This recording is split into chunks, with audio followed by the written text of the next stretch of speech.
Are you living in the full blessing God has for you? Let me share with you the story of the prophet Haggai and the Israelites as stated in Haggai chapter 1. The king at that time allows some Israelites to return from exile. They were to resettle and rebuild the temple of God in Jerusalem. But things happened. The temple foundation was built. But due to some opposition, the rebuilding of the temple was stopped. Now, years later, the people have lost their focus regarding the temple and instead were focused on themselves. They focused on building their own homes and establishing a comfortable lifestyle. They have forgotten the importance of rebuilding the temple of God, and it was put on hold. People's focus and priorities changed over time. After years of delay in building the temple, God gives the prophet Haggai a word to confront the people regarding their priorities in life, encouraging them to rebuild the temple. Haggai points out that they've been putting their own needs and desires ahead of their responsibilities to God. And as a result, they have been experiencing drought, poverty, and other forms of hardship. In Haggai chapter 1 verses 5 to 6, the Bible says, "Now, this is what the Lord Almighty says, give careful thought to your ways. You have planted much, but harvested little.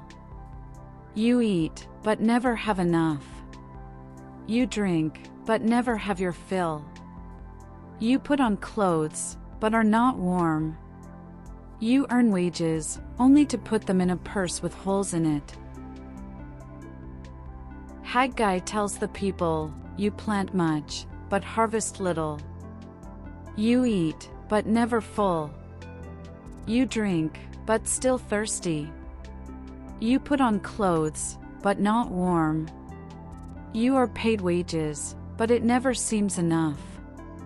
They earned, but there was no satisfaction, fulfillment, and contentment. The people had lost sight of what was truly important. They forgot about what was once so spiritually important, and why they had returned to Jerusalem in the first place. The people were now more focused on their desires and pleasures, rather than the things of God. The people forgot about the spiritual priority of rebuilding the temple. They now considered their desires to be the priority. Haggai calls on the people to repent and return to God, reminding them that they are His chosen people and that He has promised to bless them. He urges them to take action and start rebuilding the temple. When they shifted their priorities toward themselves, the blessings of God were removed.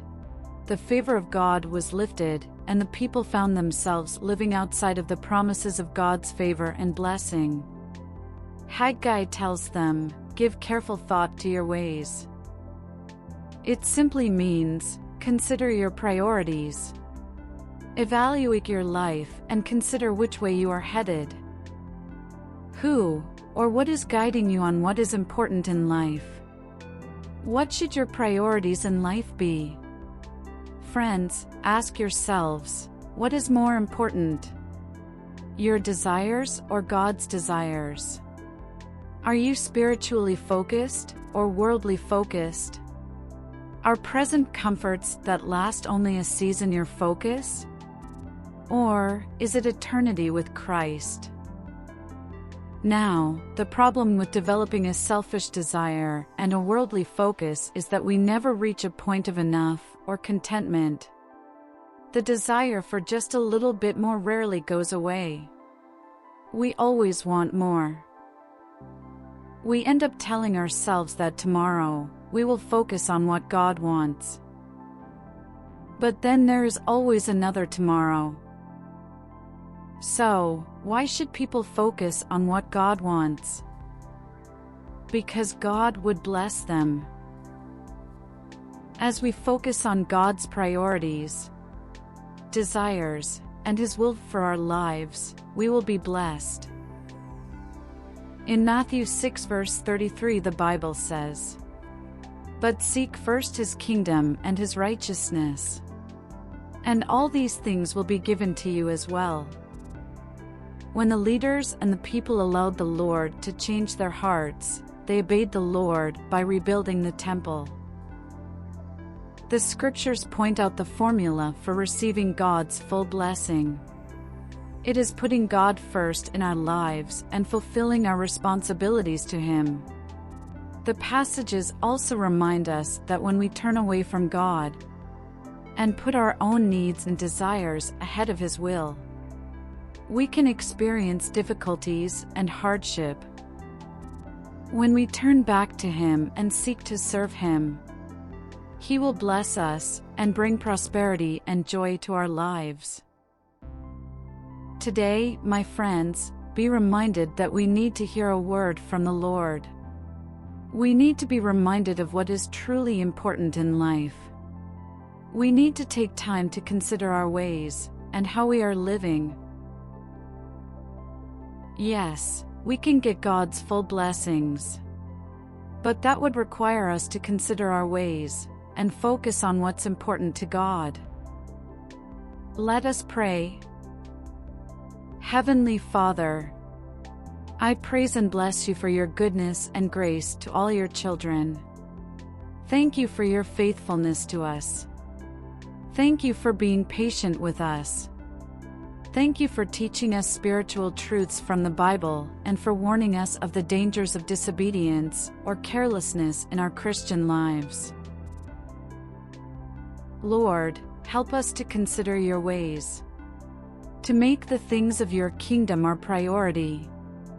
As it is said in Proverbs 3 verse 6, "In all your ways submit to Him, and He will make your path straight." Forgive us, Lord, when we fail to carry out the work You have intended for us to do. Forgive us for the times we have placed our wants and wishes before honoring Your holy name and giving You the glory and respect You alone deserve. Lord, as we live our lives, help us to reevaluate our priorities. Help us see what is truly important in our lives. Help us learn our lessons from Israel's disobedience, indifference, and compromise. Too often, we get distracted and lose focus on what is important. Our human nature and selfish desires cause us to change focus in life and to go in a direction that is opposite of what You intended for us. At times, our shift in spiritual priorities is not intentional. But over time, we are drifting away from You and Your commands, and we focus on worldly matters. Father, whatever action we take has an effect. May we give careful thought to all of our actions. Help us not to lose sight of God's priorities. Instill in us, Holy Spirit, to make worship, prayer, and obedience to the call of God our priority. Lord, stir our spirits to obey and follow You. Help us walk in faith and victory. Set our eyes on the promises of God. Thank You for the work You have prepared for us to do in our lives, and we pray that we would be obedient to Your call, diligent to carry out Your will, and ready and willing to do only those things that honor Your name. Help us to walk in spirit and truth, become mature in the faith, and work the works of God according to Your word. Teach us all that You would have us learn as we study the scriptures, and keep us ever ready to put You first in our lives, for Your greater praise and glory. This we ask in Jesus' name. Amen.